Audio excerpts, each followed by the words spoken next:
5th generation ఫైటర్స్ని ఇప్పుడు China యొక్క J-20 J-35ని America F-35ని S-400 అడ్డుకోలేదండి. చాలా ప్రమాదంలో ఉన్నాం మనం. S-400 కూడా సరిపోదు, అందుకే S-500 ఎయిర్ డిఫెన్స్ సిస్టమ్నే తెచ్చేయాలి. దాంతో పాకిస్తాన్ చైనా థ్రెట్ని పూర్తిగా మనం అనగలుగుతాం. ముఖ్యంగా ఢిల్లీని, ముంబైని ఆర్థిక రాజధాని, పొలిటికల్ రాజధాని కాపాడుకోవాలి.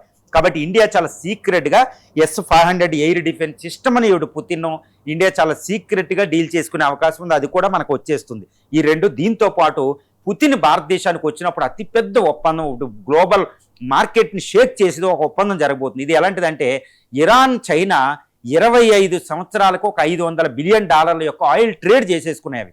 అందుకే యుద్ధంలో కూడా ఇరాన్ ఆయిల్ చైనా వెళుతుంది. కాబట్టి అమెరికా ఆంక్షలు అక్కడ కుదరడం లేదు, గుర్తుపెట్టుకోవాలి. ఇదే లైన్లో ఇప్పుడు ట్రంప్ మన యొక్క రష్యా నుంచి వచ్చే ఆయిల్ని టార్గెట్ చేస్తున్న టారిఫ్లతో.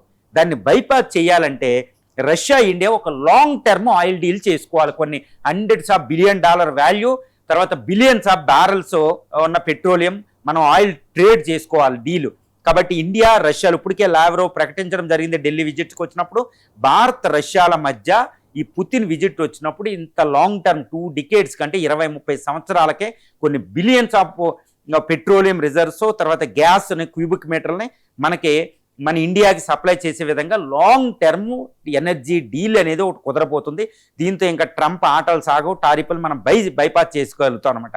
ఇది ఒక అతిపెద్ద డీల్. ఇది ఇండియాకి చాలా అవసరం, రష్యాకు కూడా చాలా అవసరం అన్నమాట. ఎంతటి major oil deals, major defence deals లక్ష్యంగా, తర్వాత ట్రేడ్ ఇంప్రూవ్ చేసుకోవడానికి లక్ష్యంగా రష్యా అధ్యక్షుడు భారతదేశం వస్తున్నాడని తెలుస్తుంది. ఈ యొక్క పర్యటన అనేది ఇండియాకి ఎంత ముఖ్యమో రష్యాకు కూడా అంతే ముఖ్యం. అందుకనే పర్సనల్గా రష్యా అధ్యక్షుడు ఇండియా వస్తున్నాడు. ఈ పర్యటన అయిన తర్వాత ఇంకొక అప్డేట్ ఏంటంటే నవంబర్లో భారత ప్రధాని నరేంద్ర మోడీ గారు మళ్ళా రష్యా వెళ్ళబోతున్నారు.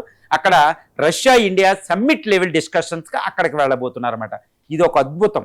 రష్యా ఇండియాకి రష్యా చాలా చాలా అవసరం. ఎంత జియో పొలిటికల్ ఇన్స్టెబిలిటీ ఉన్నప్పుడు, భారత్ చుట్టూరు శత్రు దేశాలు, రష్యా యుద్ధంలో ఉన్నప్పుడు ఈ రెండు దేశాల సహకారం అనేది మిత్రత్వాన్ని ఇంకా ప్రోధి చేసుకుంటే స్ట్రాంగ్గా రెండు నిలబడగలుగుతాయి.